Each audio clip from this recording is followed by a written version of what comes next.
Have you ever considered that the grand tapestry of the hero's journey isn't solely woven from threads of perilous quests and dramatic confrontations? Mhm. I often wonder if the truest colors of a character emerge not in the heat of battle, but maybe in the quiet moments.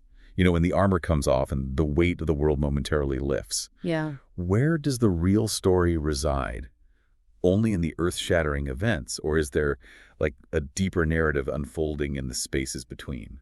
That's a great question. It actually resonates quite a bit with my recent experiences at the gaming table. Oh, yeah. Yeah, just in our last few D&D sessions, actually, after a really long and frankly pretty intense conflict that had dominated our campaign for ages, it felt like ages anyway, our group found ourselves with this unexpected stretch of downtime. Right, the calm after the storm. Exactly. And No. my character, she's a cleric, usually very driven, very focused on the external threats, suddenly had weeks with, well, no immediate crisis to solve. It was a jarring shift, honestly, almost more than going from, normal life into a goblin fight. That sounds like a fascinating change of pace. Oh. So what did your cleric, who's maybe used to more active pursuits, end up doing with that time? Well, something I hadn't really anticipated, to be honest. My cleric has always been deeply connected to her faith, right? Right. But the constant adventuring had left very little room for, personal reflection or the kind of community stuff she once valued.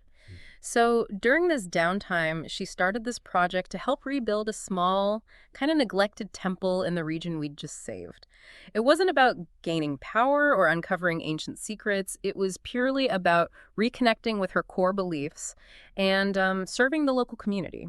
Mm. It involved a lot of pretty mundane tasks, organizing resources, finding local artisans, even just plain old manual labor. Mhm. But the interesting part was how these seemingly small actions started shaping her in ways that, combat never really could. Yeah. Well, she built new relationships with NPCs, earned their trust in a totally different way, and sort of rediscovered a sense of purpose beyond just answering the next call to adventure.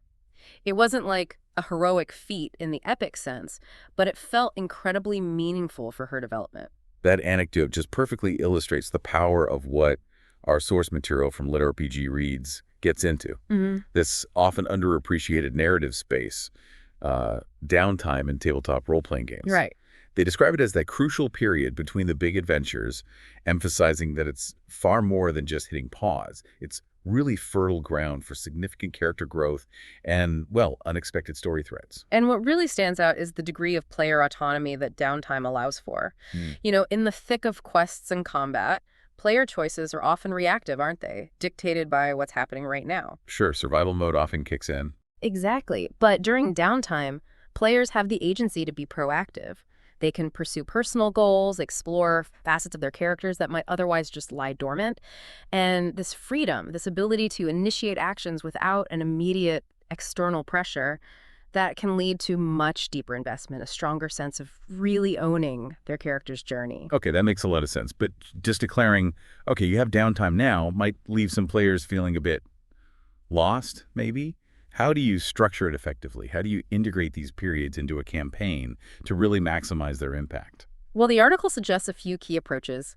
Timing is definitely crucial. Downtime feels most natural after periods of high action or, significant narrative milestones. It gives that sense of resolution a chance to breathe. Like after the big boss fight or finishing a major story arc. Precisely.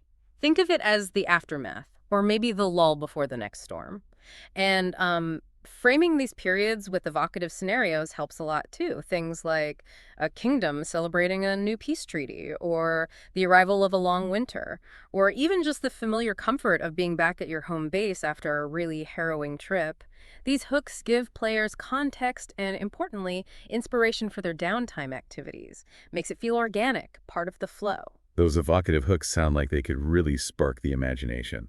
Instead of just a blank slate, players get a setting, a mood to work with.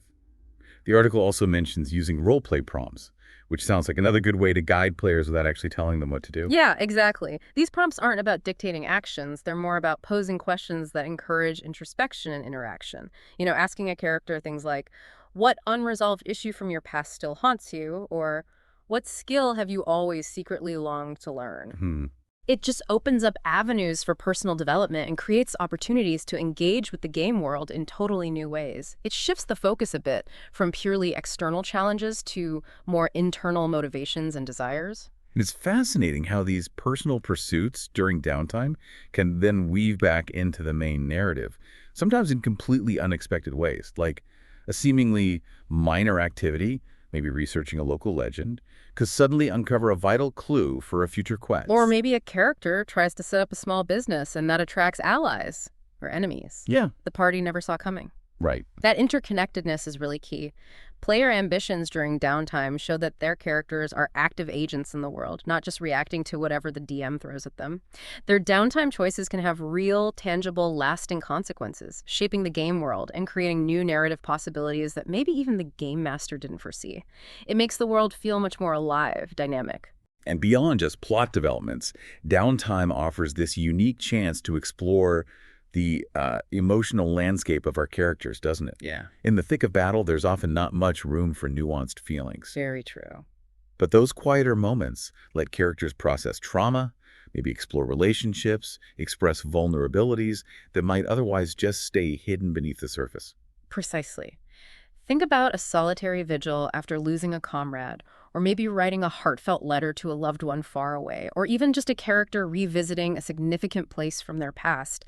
These moments can provide powerful insights into their inner world. Yeah. These emotionally resonant scenes add layers of depth and complexity, contributing so much to a character's overall arc, often in ways that are, frankly, more profound and memorable than any single fight. It's interesting, too, how game mechanics can actually support these narrative-focused downtime activity. I mean, the Dungeon Master's Guide and Xanathar's Guide have whole sections on downtime activities with rules, right? They do, yeah. There are rules for training, crafting, research, running a business, carousing, all sorts of things. But the crucial point the article makes, and I think it's spot on, is that these mechanics should serve the story, not the other way around. They shouldn't just be a checklist to tick off. So not just, I spend gold in X weeks, now I have the feat. Right. The application of game mechanics during downtime should ideally create narrative tension and potential consequences. Maybe a failed attempt at crafting doesn't just mean wasted resources. Maybe it leads to a rival artisan looking down on the character. Or perhaps they create a flawed item with unforeseen side effects later on. The rules matter, but why they matter is the story. And the article also highlights the value of downtime spent just interacting with fellow party members. Those quieter moments between adventures can be so crucial for building stronger bonds within the group, or maybe even exploring some friction between characters. Absolutely. These interactions may be sharing stories around a campfire, training together, even having a friendly sparring match can reveal hidden facets of each character and really strengthen that sense of camaraderie. Or sometimes reveal rifts. True. It's often in those moments that deeper trust is forged or tested, and the players develop a much richer understanding of their companions beyond just their combat role or class abilities. Okay, and finally, this idea of downtime as a kind of player-led sandbox. Yeah. That's particularly compelling. It lets players pursue maybe bigger, long-term ambitions that go beyond the immediate quest goals. Gives them real agency in shaping the world in a more significant, lasting way. Totally. Whether it's something like establishing a guild or building a stronghold, maybe even trying to influence local politics, these big picture projects undertaken during downtime can have really far-reaching consequences. Like ripples in a pond. Exactly. A player's ambition to, say, open a new trade route could bring economic prosperity to a whole region.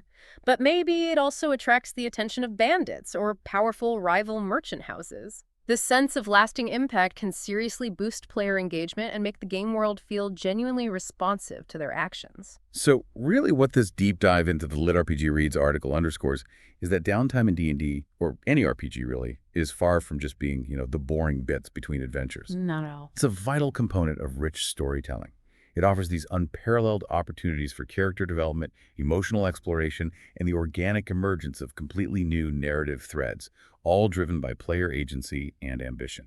It truly highlights that the most compelling stories aren't always about the grandest spectacles, right? They often unfold in the quieter moments, in the choices characters make when the immediate pressure is off. It's in those spaces that we, as players and DMs, often discover who our characters truly are and what really motivates them deep down. So for you listening, we'd really encourage you to consider the untapped potential of downtime in your own tabletop role-playing experiences. What kind of stories might emerge if you just give your characters that space to breathe, to reflect, and to pursue their own paths for a while?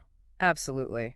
And a huge thanks is due here to LitRPG Reads and the insightful Paul Bello, a fine fellow indeed, for bringing this crucial aspect of storytelling to the forefront in their article. Definitely. And hey, we'd love to hear about your own memorable downtime moments, what happened in your games. Share your stories and thoughts in the comments below.